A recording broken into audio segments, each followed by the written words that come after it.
hopefully we can take away in our last session the conclusion to this man's life, because I find in this study here there's a lot of sort of the take-home lessons about what Jacob's life has been all about. And as I said this morning, I hope that you've been able to take, like I have when I've gone through this study, some of the practical things that come out of this man's life that I can put into my life now. Now, one of the things that Jacob, and we saw this morning, that Jacob's life really came to a crucial change at the end of chapter 32. And he changes by the sun, we saw. The sun rises on his life and he begins a new life in trusting God. Now, one of the things that does change in his life from this point in is he becomes closer to his God because he has gone through this distressing instance with his God. Now, we sort of feel that in chapter 35 and verse 3. Look what he says in relation to his God. He says, "And let us arise and go up to Bethel, and I will make there an altar unto God." And this is the God he says he's going to make an altar to, "who answered me in the day of my distress, and was with me in the way which I went." So Jacob feels a lot closer to his God now because he's been through this tough situation and he's had to rely on God and pray to God in that situation. And now he feels closer to God because this is the God that helped me through this situation. And don't we feel that as well in our lives if we do go through circumstances that are tough? When we do rely on God and God brings us through this circumstance, we become closer to God every time that process happens. We were talking to a couple of people up the front here just during lunch, and Josh actually was telling us about the first time he really relied on God in his life and actually went to him in prayer. And it was about some story where he was whipping another kid with an iron steel ruler, right? And he prayed to God and said, "Please help me, I'm in real trouble at school." And God delivered him from that circumstance. But there are circumstances in life that happen. And when God does answer our prayer, we can see God is real. And that he's not this abstract God that just cares about the meeting or cares about Christadelphians or cares about these characters in the old Bible, but he cares about me. And I can see how he's worked in my life, and that is powerful. Now, you just look back at chapter 33, at the end of that chapter when he met with Esau, the last verse of that chapter, this is what he calls God. He says, "And he erected there an altar," after that whole episode, and that Esau had greeted him, and everything had turned out right. He said he erected there an altar, and he called it El Elah Israel. And that means God, the God of Israel.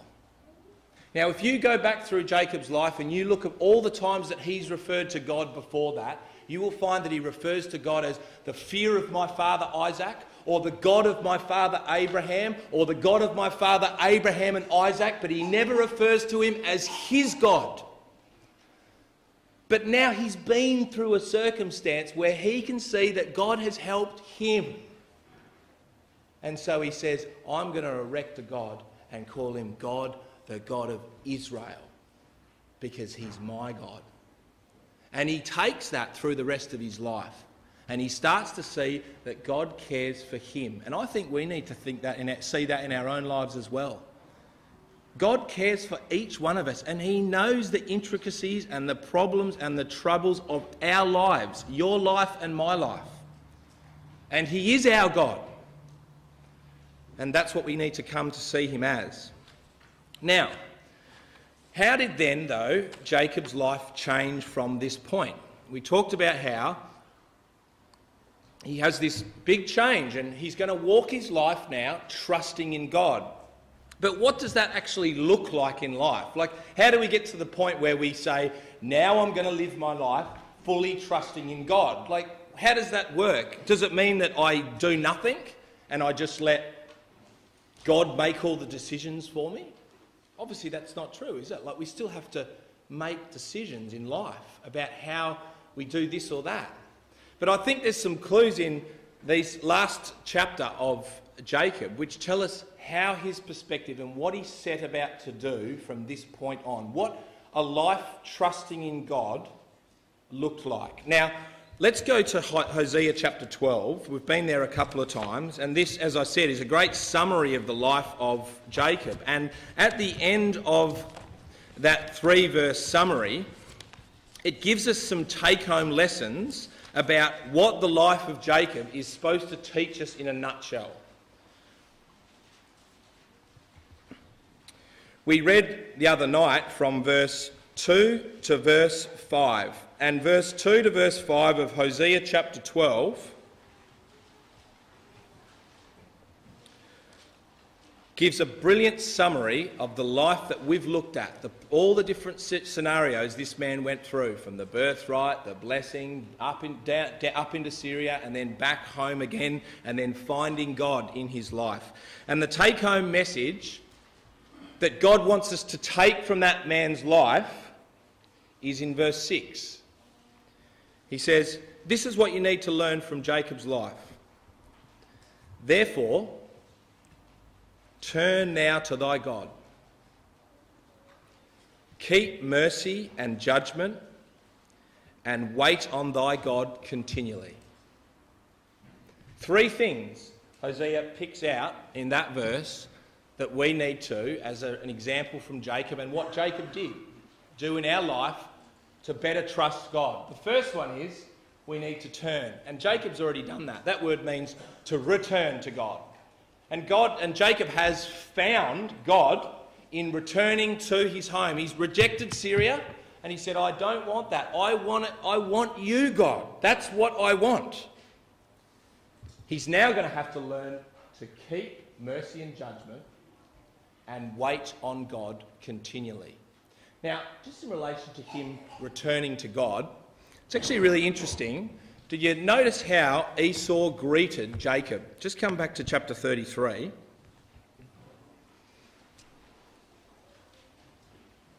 I wonder if you notice how Jacob was greeted by his brother Esau, which Jacob later said in those verses that when I looked at Esau and the way he greeted me, I could see that God was in this whole event. Chapter 33 and verse 4. And Esau ran to meet him and embraced him and fell on his neck and kissed him and wept. Where have we heard those words before? Well, Jesus used those words in the famous parable of the prodigal son. And I think that Jesus was alluding in part to the life of Jacob and later to the whole life of Israel in the process of transformation that Jacob and later Israel would go through in their life. And the first process was they needed to turn to their God. You think about what the prodigal son did. He took his inheritance early, didn't he? And then he fled to a far country. And when he was in that far country, he learned about the hard facts of life in that country. And he ended up living with the pigs. And when he was living with the pigs and he thought about the life that looked so glamorous at the start, he started to long for his father's house. And think how beautiful it was living with his father. And he made a determination in his heart. I want to go home to my father's house and be with him. And he returned and was greeted with great joy. Now, isn't that the process that Jacob went through? Jacob grasped the inheritance early and unjustly, really. And then he was sent off, fleeing into a far country, and he learnt there the hard facts of Syrian life. And the conclusion that he came to was, I don't want that life. I want the life that God had for me. And he started to think about his father's house. And he started to think about the promises that were made to his father and to his grandfather before him. And he said, I want to return. And he was nervous about returning, wasn't he? Worried about how Esau would greet him. Worried about whether he would get home at all. And he was greeted just like the prodigal son was, with open arms and kiss, and brought back into that family house. And God was watching him that whole time. So Jacob has been through a transformation in his life. Now, I think all of us will go through that transformation in coming to God. Maybe it's not going to be as dramatic as the prodigal son in going out into the world and doing all this and that, but we all go through that same process of coming to realise that it's God who I want in my life. And Jacob has gone through that process. Now, the next thing, though, he does is that God says, I want you to keep mercy and judgment. And that's the first step in coming to trusting God. If you're going to trust in God and live your life trusting in God, what is that going to look like? Well, the first thing that's going to look like is you're going to start doing what God says. Because you're going to start believing and trusting that what he's told you to do, I should do. Because God puts in the Bible, he says, this is the best way for you to live and for your family. And if you're really going to trust God, that is going to manifest itself in you starting to say, you know what? I actually need to start personally and with my family doing what God says. That's what I need to start doing if I'm going to trust in God. And that's what this proverb says in Proverbs chapter 3, verse 5 to 6. He says, trust in the Lord with all thy heart. Lean not on your own understanding. And what will that look like in your life? In all your ways acknowledge him, and he shall direct your paths. If we're going to start living a life of really trusting in God, that means doing what he says and starting to put those things into our lives. And this is what Jacob does. He says, I'm going to start actually living the truth, me and my family. I've been sort of going here and there and going after my career, and I'm chasing my dreams in Syria. No. I actually want to start living the truth with me and my family. And that's what he does at the start of chapter 3. Look what he does. 35, not chapter 33. And God said unto Jacob, arise and go to Bethel and dwell there, and make there an altar unto God that appeared unto thee when thou fleddest the face of thy brother Esau. God says, I need you now to go home to Bethel, to your father's house. And so Jacob does that. But before he does that, look what he does in verse 2. This is what he says to his family. He says, and Jacob said unto his household and to all that were with him, put away the strange gods that are among you, and be clean and change your garments. So he says to his family, right, we're starting a whole new life. And we're getting rid of all the idols. And he probably looked at his family, and they've been living in Haran with Laban, right? They've been hanging out with their cousins, and they've got all sorts of different stuff going on. They've been influenced by other people, and Jacob hasn't even realised it. And it manifests itself in the previous chapter, chapter 34, that chapter where Dinah ends up going off with another man. And then his sons are so brutal, they go and slay the whole town. And Jacob's like, look at my family. While I've been off chasing my dreams or not completely focused, I've just let my family wander and go down a path that is nothing like what God wants them to be. And so this is like a restart moment for Jacob, like a line in the sand. And he says to his family, look, all the idols are out. And he takes all those idols. And what does he do with them? Well, he buries them under an oak tree. In verse 4, and they gave unto Jacob all the strange gods which were in their hand, and all their earrings which were in their ears. And Jacob hid them under the oak which was in Shechem. So he takes all those idols, and he puts them into the ground, and he buries them. And he says to his family, we're going in a different direction. And I want you all to come with me. And we're not following after idols anymore. Now, we're going to have to come to our life. We like to, and I'd speak to myself for myself as well, we like to hold on to idols in our life. Parts of our life or certain sins which we enjoy. But if we really thought about the effects of those, they have massive effects upon ourselves, and they ultimately will have massive effects upon our families. And Jacob sees this clearly. And he says, I need to come to an oak.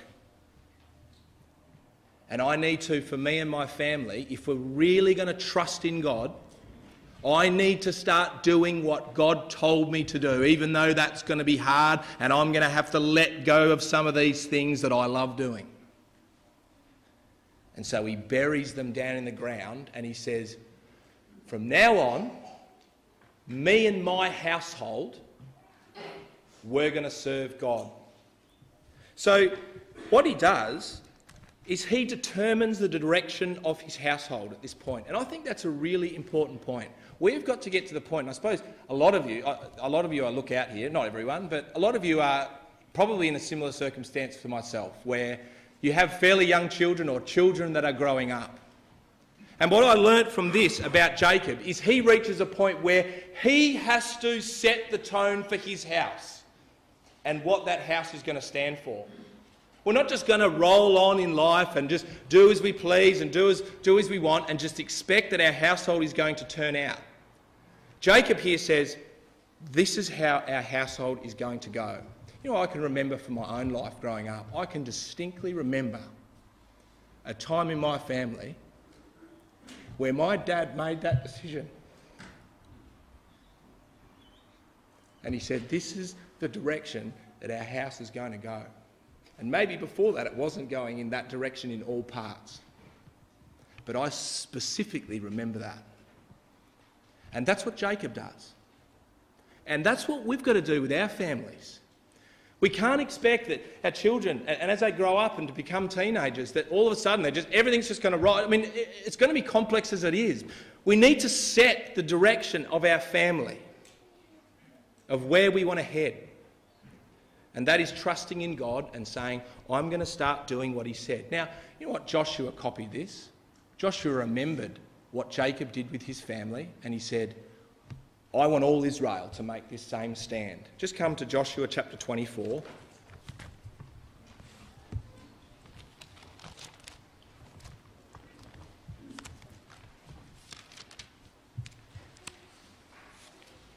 And verse 14 and 15. You all know this story, the children of Israel about to go into the land. And for Joshua, like for Jacob, it was like a line in the sand moment for his family and for all the families in Israel. And he said this in Joshua 24 verse 14, Now therefore fear Yahweh and serve him in sincerity and in truth. And put away the strange gods which your fathers served on the other side of the flood and in Egypt, and serve you Yahweh. I want you to serve Yahweh. And if it seem evil unto you to serve Yahweh, choose you this day whom you will serve. Are you going to serve the gods that your fathers served on the other side of the flood, or the gods of the Amorites who are in the land where you dwell? What's your choice going to be? Well, I'll tell you what my choice is going to be. But as for me and my house, we are going to serve God. That's what we're going to do. My house here, my household, just like Jacob made that decision, we're going to serve Yahweh. And you know what he ends up doing later in this chapter? He digs a big hole, and they bury their idols under the oak in Shechem. And he rules a big line and says, we need to set the direction of our household. And I want all of you guys to do the same.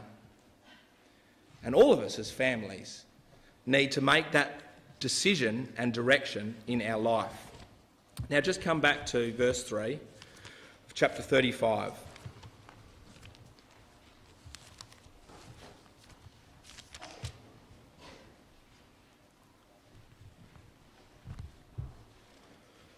verse 6.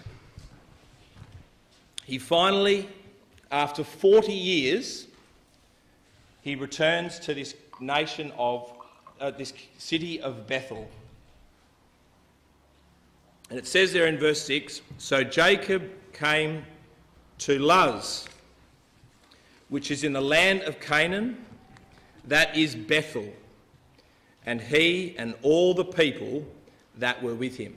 So he returns finally to Bethel. But he says there, and it says that a number of times, that he came to Luz, or it was previously called Luz, but now it's called Bethel. Luz means crooked, or almond tree. And the reason why it means almond tree is because the branches of an almond tree are crooked. And Jacob has gone through a transition, hasn't he? From the crooked deceiver to now coming to dwell in the house of God. That's the transition that he has been through. And you know what? It was the same transition that his grandfather Abraham went through. It's actually beautiful how exactly the same it is. Just quickly come back to Genesis chapter 13. Abraham went through this same process.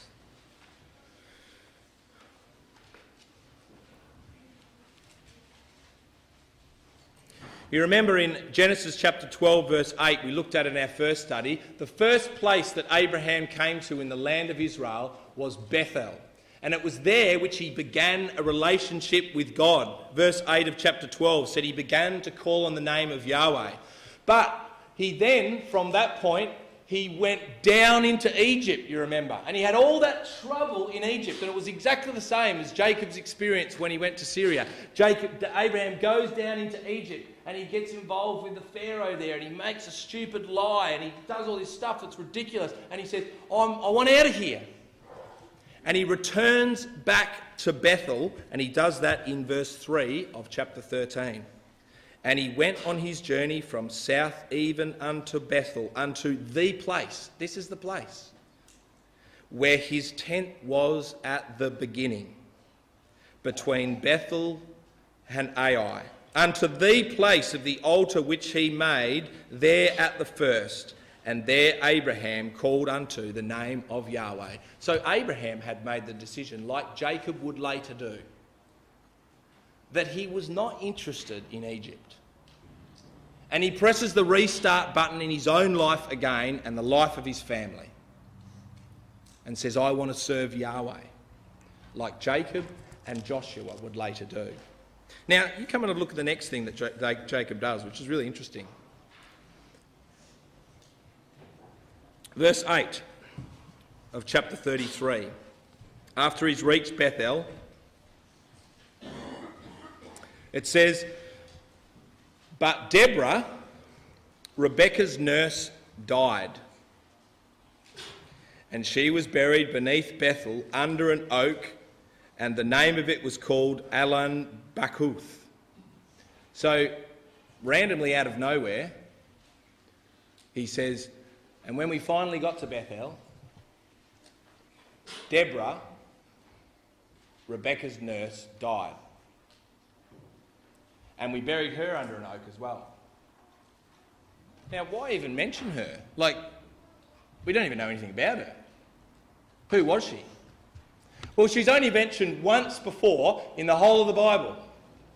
And it was way back when Rebekah first lived in Syria. And when she chose to leave and go with Abraham's servant all the way and marry Isaac, her father said to her, if you're going to go, take Deborah, my nurse.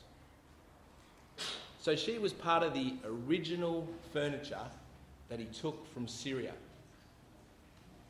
And she had travelled and she came and she went with Rebekah, and at some point Rebekah had died, and at some point she travelled back and she joined with Jacob, and this woman had been with them the whole time, the whole process, and finally this woman dies. And Jacob sees her life as the final remnant of Syria in his life. And we saw that as one of the major themes of his life, didn't we? That he had to purge his life of Syria. And here is the last remnant. Not that this woman was a bad woman. She was probably a beautiful woman, right? A very lovely woman. But for him, she became the symbol of that Syrian life that he carried the whole time. And he put her into the ground. And he buried her under that oak. And he said, I don't want that anymore. So you see what Jacob's done. As part of trusting in God, a key part of starting a life of trusting in God is making a commitment to his ways. And that involves two things. Getting rid of some things in our lives and taking on the things that God wants us to put in our lives. Now, we won't be able to do that perfectly, but we need to make a commitment to that if we're really going to trust who God is. So he keeps God's word. And then finally, the thing that he does, that Hosea told us, and I'll just quickly go back to that verse. Keep mercy and judgment and wait on God continually. So the other thing that Jacob needed to do was he needed to learn, as he already had, he needed to learn to wait on God's timing. And that's a hard thing for us to do. And Jacob takes on this new identity in verse 10. And God said unto him, your name is Jacob. So he reiterates what he told him in chapter 32. He says, your name is Jacob. Your name shall not be called any more Jacob, but Israel shall thy name be called. And he called his name Israel, which we saw this morning meant power with God, or living as God is the power in your life. And God says, this is how you're going to live your life from this point on. And it means actively waiting on God from this point. Now, you will see as you go through the remainder of Jacob's life, and of course from this point on, the focus of the record is not really Jacob. It turns to his sons, Joseph, as the main person. But Jacob is in there a little bit. But you will notice, and I'm sure you know, that throughout that process, Jacob is called interspersedly Jacob and Israel. And I believe what the record is trying to tell us, particularly when it uses his name Israel, is that's the moments when he really is trusting in what God has told him to do, and he's living out the principles which God said. Because he needed to learn to wait. And that process was going to take him a lifetime of learning. We were talking this morning after the meeting this morning, saying, okay, how do you wait on God like that? How do you learn to trust him? And do you get to a point where you're completely trusting God now and I don't need anything more? And the answer is no.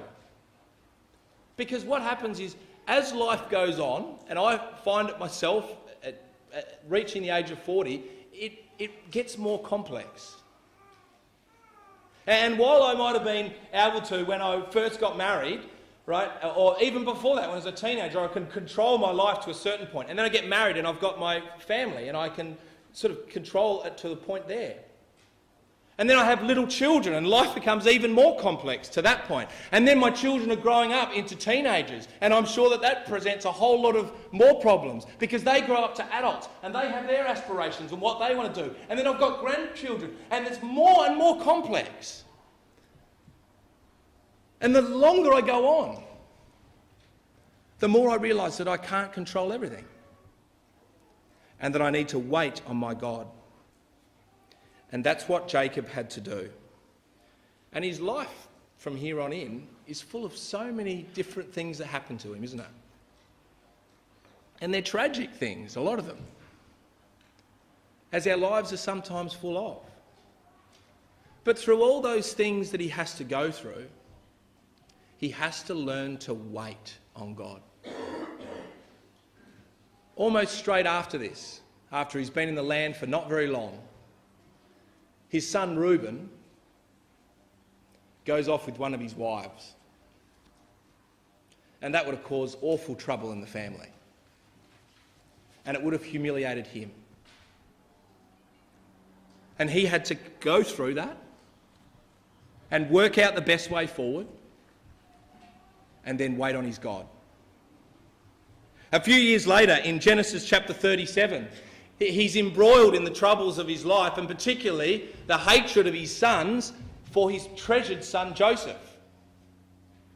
And they can't stand him, and it's causing problems with his other wives, and there's all sorts of problems and contention in the home. And he waits on his God through all that. And then, of course, he loses Joseph. And that probably would have been the hardest thing of all, wouldn't it? My favourite son. And he would have thought about the dreams that Joseph had. And it said that he pondered those dreams. What could they mean? What was the destiny of Joseph? What did God have in store for my favourite son who I love, who I know is a lover of God? He must be surely the promised boy. And then he's taken. And Jacob doesn't know what it means. What does God want in my life now? What direction's he taking me in? And he waited on God. He had no choice. And he waited on God as Joseph went on a different pathway in life. And he didn't even know about it. And then his second son, Judah, he goes and disappoints him as well. And he chooses a completely different lifestyle to what Jacob wanted. And that's hard, isn't it? That would have been terribly hard for him. But he waited on God. And he trusted in God. That God was watching over him. And then years go past. And the boys grow in the family. And they become more responsible, and they take on more responsible jobs, and they take over the family farm. And then all of a sudden, a new trial comes to this man's life. He would never have got over Joseph, but the years maybe made it a little bit easier for him. But then comes this other trial in his life, and it's this great famine that hits his family. And he comes to his boys and he says, "We've got no choice. We've got to go down to Egypt. I've heard that there's corn in Egypt." And so his boys go down and they buy corn. And then they come back up and they tell him all that's happened. And they say, "We've got corn and we've got food. But if we want to get more, we have to take Benjamin back." Oh, that would have been hard for Jacob, wouldn't it? Oh, I love Joseph. He loved Rachel. And Benjamin was just the last piece left. And the boys say, "We need to take him." And Jacob's like, Why did you even have to tell him about him? I can't let my boy go. And he leaves it weeks and months, hanging on to that boy, not wanting to let him go, until eventually he's got no choice. Come to chapter 43.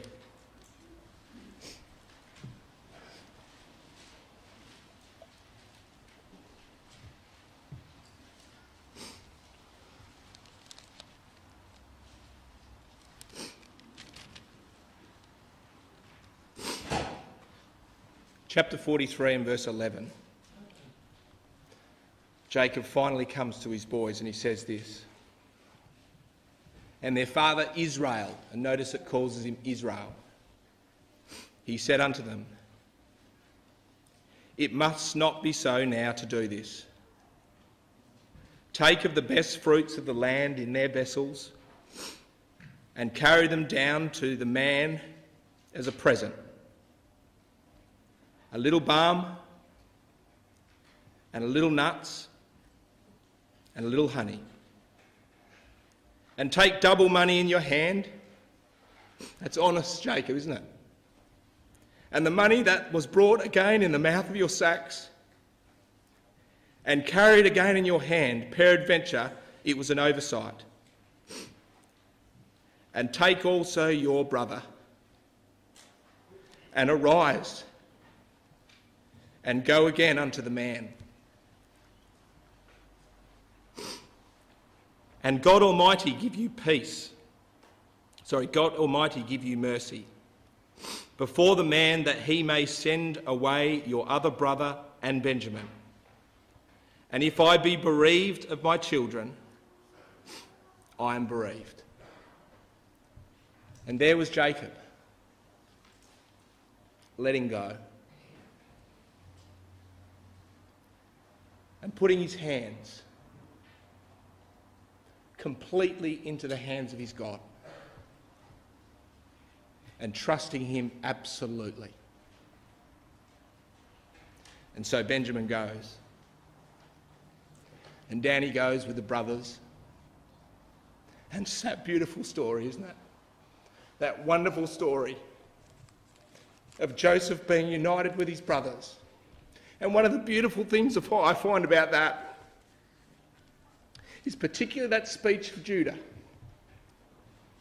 And it tells a lot about that man Jacob, because when it came to the crucial point of when they were going to decide what was going to happen, Judah stands up and he says, there's no way that I want to see anything more happen to our father. And that's telling, isn't it? When those boys stand up and the respect that they have for their father. And Jacob could have through those years, couldn't he? Those boys are off the rails. Look at Judah. He was a complete write-off. But right through it all, brothers and sisters, that man Jacob trusted in his God, and he held on to those boys, and he tried to keep giving them the truth, and he never let go of them. And Judah reflects on that, and he thinks, I can't do this to my dad because I know what my dad's been like. He loves us. He loves us. And so Judah was prepared to give his life away for the sake of his father, because of the example that man had shown to his family. And did God deliver, brothers and sisters, for this man? Did God deliver for him? It's the most unbelievable story in the Bible, isn't it? When the boys come running home, it would have been tough for them to tell their dad, wouldn't it? But you imagine the joy on that man when they told him, Joseph is alive. He's brought back from the dead. Jacob could hardly believe it. He could hardly believe what God had done. And if you come to, brothers and sisters, to Genesis chapter 48,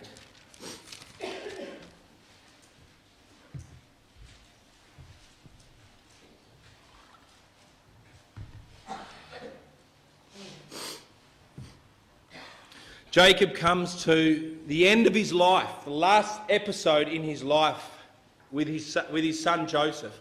And in this last chapter, he's looking back at everything that God has done for him. And he reflects upon that. And in this chapter, brothers and sisters, he blesses his two boys. And if you go through that chapter, he's thinking, when he's blessing those two boys, of how his father had come to the realisation and trusted in God absolutely. And of course, he blesses the younger over the older. And in Hebrews chapter 11,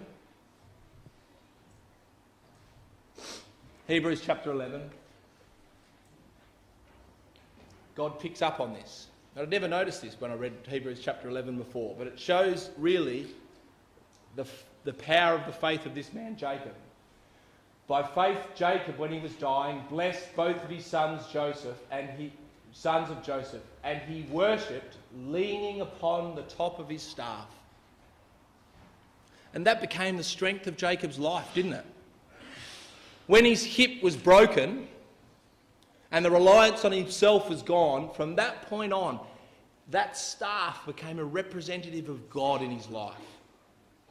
And he took it everywhere with him, to the point now where he comes to bless his 2 grandsons, and he leans upon that staff as the God and director of his life. And he reflects on that moment, and he talks to to Joseph, and he says this to him in verse... Got the verse?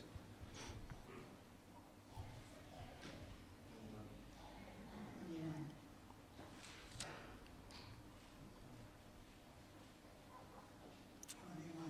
21?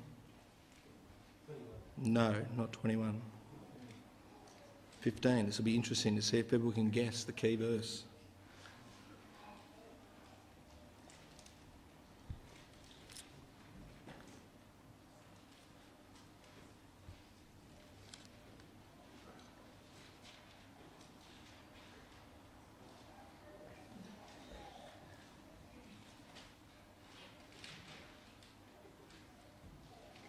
It's got the word shepherd in it.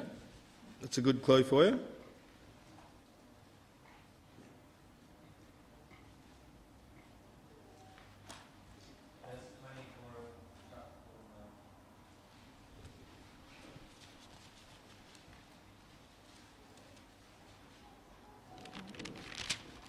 Of chapter what?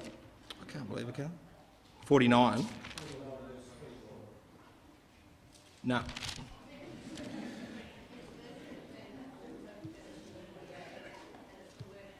Sorry, yes, it doesn't even have the word shepherd in there. So that was a good test, okay? It's a very good test. And my wife's picked it up, brilliant. Verse 15 is the verse I'm looking at. And this is Jacob reflecting finally upon his life. And he talks to Joseph and he says, this is what God's been like for me. He said, and he blessed Joseph and said, God, before whom my fathers Abraham and Isaac did walk, the God which fed me, and that word is shepherded, all my life long unto this day, the angel which redeemed me from the evil, bless these lads, and let my name be named on them and the name of my fathers Abraham and Isaac, and let them grow into a multitude in the midst of earth. And at that moment, Jacob looks back from the old man that he was, and he reflects upon everything that God has done in his life. And he's realised that God has been like a shepherd, hasn't he? God has directed that man with his stick. He's pushed him and prodded him upon that way. He's guided him. He's corrected him at times. And he's directed him. And he's brought him back to the position now where he is. Everything's been made right. All my boys are here. My son Joseph is back from the dead. Benjamin's here. Everything's been made right. And who did it? It was God. It was God that was watching over my life and directing my path the entire time to bring me to this point. He's taken me from Syria and brought me back to Bethel, and he's brought me through great distress to finally to this point in my life. He's guarded me like a shepherd. Now it's interesting to reflect on that as a type of the nation of Israel as well, isn't it? God is doing exactly the same thing for the nation of Israel. And they are exactly like Jacob. They are self-reliant, aren't they, in their own strength. They believe that they have the power of their own destiny. And they've been through a terrible time over the last couple of thousands of years in life in Syria. And they've learnt about all the hard life of Syria. But still they hold on, don't they, to their own self-reliance. And there they are in their country today with all their military might and trying to do allegiance with people and trying to have schemes and plans to hold on to their situation. And God is watching over them, and he is going to bring them to a point like he brought Jacob, of great distress, where they can't do anything else but grab hold to their God and cling to him, and God will redeem them. It's a beautiful story of the life of Jacob and the life of Israel. And that's our story as well, isn't it, brothers and sisters? And that's hopefully what we've been trying to get across. Jacob's life is ours as well. It was with Jacob through the twists and turns of his life, through the tragedy and through the joy. And his life teaches us, brothers and sisters, that God is with every single one of us. And he will guide us and he will direct us. Let's finish in Genesis chapter 28 and remind ourselves of God's promise to this man.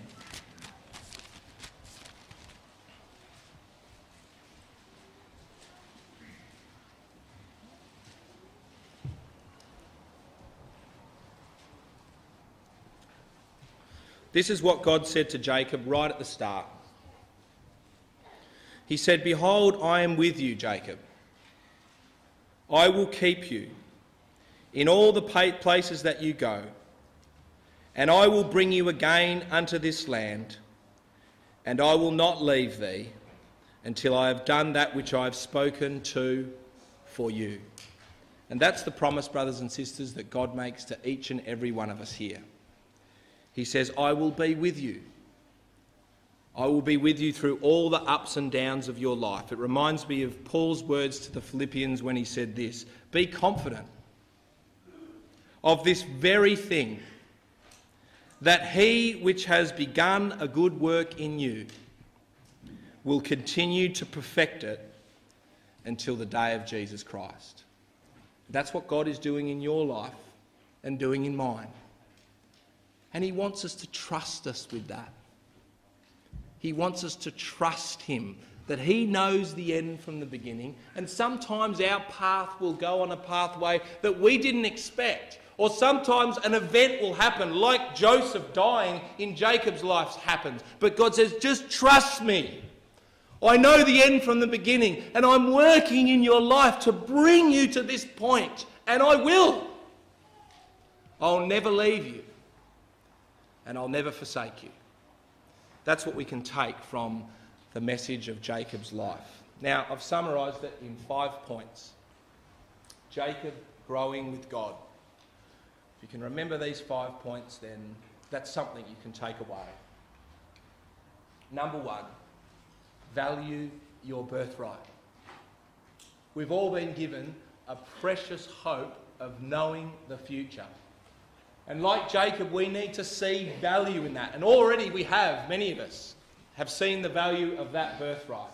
Number 2, we need to build on our foundation. All of us we've found, whether it's come from our mum and dad or someone else who has influenced us in the truth, we have come to know God, and we have had examples in our life of people who have tried to serve God. And sometimes those examples haven't been perfect, like Isaac and Rebecca weren't.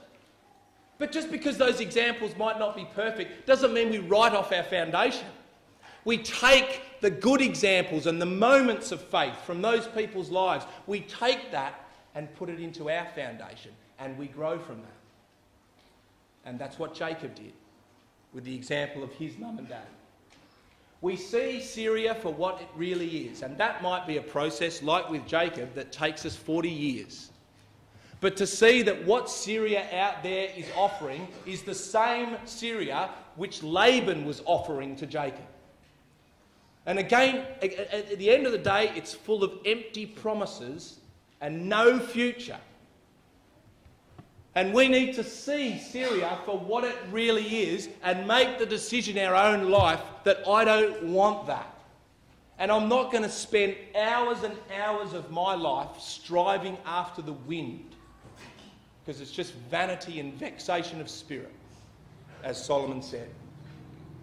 We need to develop a complete trust in God, to see him as the pillar of our life and ultimately as the one who is directing our paths. And that's what Jacob came to see. He came to see 2 things about trusting in God. One, that God is there in the everyday details of our life. And number 2, that he has saved us. And without him, there is no hope beyond death. And finally, this afternoon, we have seen that will eventually and should manifest itself, a life of trust should manifest itself in two ways. The first is we need to start keeping what God has said. If we really trust him and we really believe him, then we have got to, ourselves and our families, start trying to live his message. That's what we need to start to do. And finally, trusting in God will be about waiting for him. And that's the hard part, and the part that will happen for the rest of our life. We need to wait on him in every circumstance and trust that he is watching over us.